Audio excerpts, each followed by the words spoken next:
ఇప్పుడు మనం 2024 సంవత్సరం జూలై నెల 1వ తేదీ నుంచి 31వ తేదీ వరకు ద్వాదశ రాశుల్లో 3వ రాశి మిథున రాశి వారి జ్యోతిష్య బలం భూత భవిష్యత్తు వర్ధమానం ఎలా ఉందో మన జానకిరామ్ని అడిగి చూద్దామండి.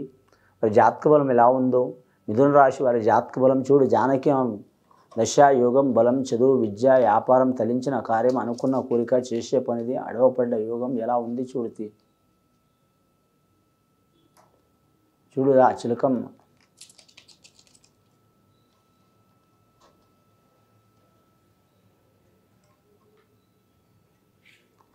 ముఖ్యంగా మిథున రాశి వారి జాతకంలో చెప్పాలంటే మాత్రం ఆంజనేయ స్వామి వచ్చిండి వారి పేరు మీద.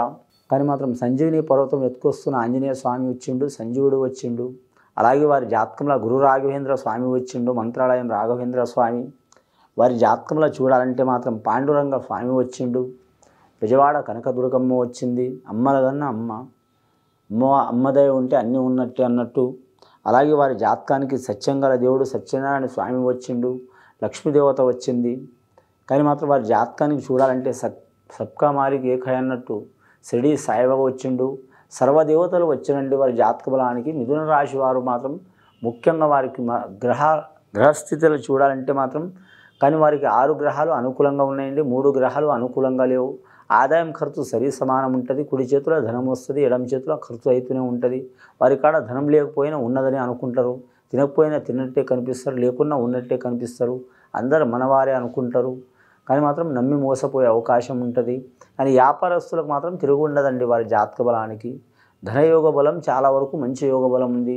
ఇదివరకు చాలా సంవత్సరాల నుంచి వ్యాపారం చేస్తున్న వారికి మాత్రం కలిసి వచ్చే అవకాశం ఉంది. అలాగే వ్యాపారం చేసి నష్టపోయిన వారికి ఇతర వ్యాపారంలో కలిసి వచ్చే అవకాశం ఉంది. ఇక విద్యార్థులకైతే అద్భుతంగా ఉంది. గురుబలం రాహుబలం చాలా మంచిగా ఉంది. రాహుబలం గురుబలం ఉంటే వారికి మాత్రం రాహుబలం ఆకర్షణ శక్తికి సంబంధించిందండి. అంటే ఎక్కడ పోయిన వారికి ఆకర్షణ శక్తి ఉంటుంది, ఎక్కడ పోయిన వారికి ఇబ్బందులు రావు, వచ్చినా కూడా మాత్రం ఆ ఇబ్బందులు ఇచ్చిన తట్టుకుని నిలబడే యోగం ఉంటుంది.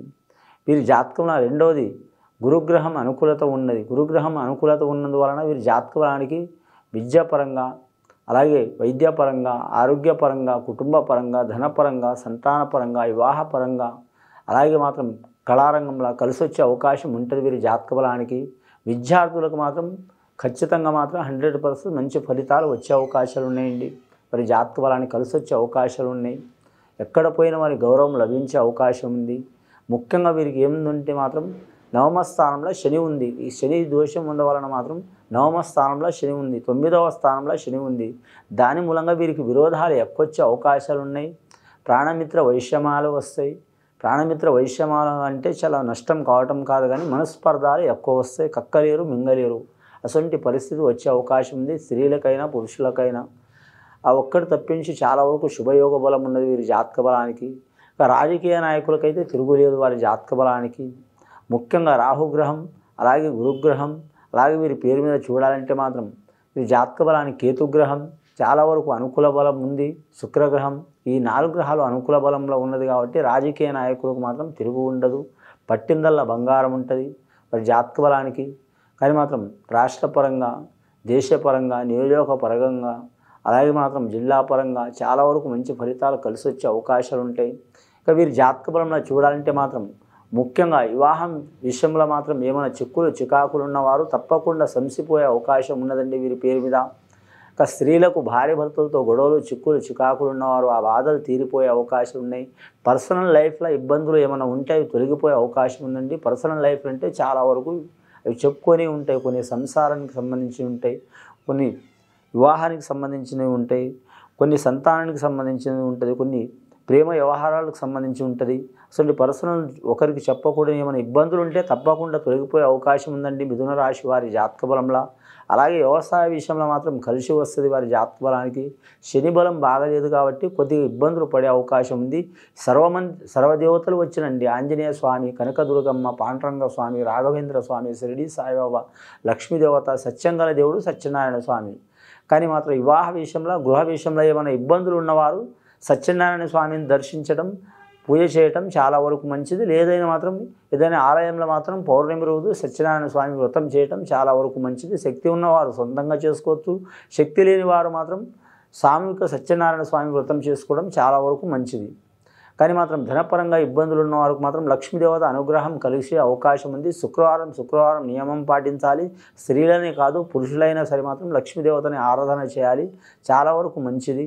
అలాగే మాత్రం ఏమన్నా వారికి అవమానాలు చిక్కులు చికాకులు పడుతున్నవారు షిర్డీ సాయిబాబాను దర్శించడం, పూజ చేయడం, ఆ చిక్కులు చికాకులు పోయి ఓపిక పెరిగే అవకాశం ఉంది. కానీ మాత్రం అలాగే వారి మీద బాధ్యతలు, బరువులు, చిక్కులు చికాకులు, గొడవలు ఉన్నవారు మాత్రం ఆంజనేయ స్వామిని ఆరాధన చేయడం చాలా వరకు మంచిది. మంచి ఫలితం కనబడే అవకాశం ఉంది. అలాగే వారి గృహ విషయంలో, విద్య విషయంలో, కళ్యాణ విషయంలో, అలాగే ఉద్యోగ విషయంలో, వ్యాపార విషయంలో ఆటంకాలు ఉన్నవారు గురు రాఘవేంద్ర స్వామిని పూజ చేయడం చాలా వరకు మంచిదండి వారి జాతక బలానికి. ఇంకా వీరి జ్యోతిషంలో సర్వదేవతల ప్రాప్తం ఉండదు కాబట్టి వీరి పేరు మీద మాత్రం ఖచ్చితంగా మరి ఇంతమంది దేవుళ్ళని ఎలా పూజ చేయటం అని ఆలోచన ఉండొచ్చండి. ఎవరికి ఏం ప్రాబ్లం ఉందో వారు ఆ దేవుణ్ణి సందర్శించి పూజ చేయటం, నవగ్రహాన్ని ఆరాధన చేయటం, సద్బ్రాహ్మణులను గౌరవించడం, సద్బ్రాహ్మణులతో శాంతి చేయించుకోవడం చాలా వరకు మంచిదండి. ఇది విని చూసి ఆచరించే వారికి, మిథున రాశి వారికి గొప్ప ఫలితాలు కలుగుతాయండి. శుభం భూయత్.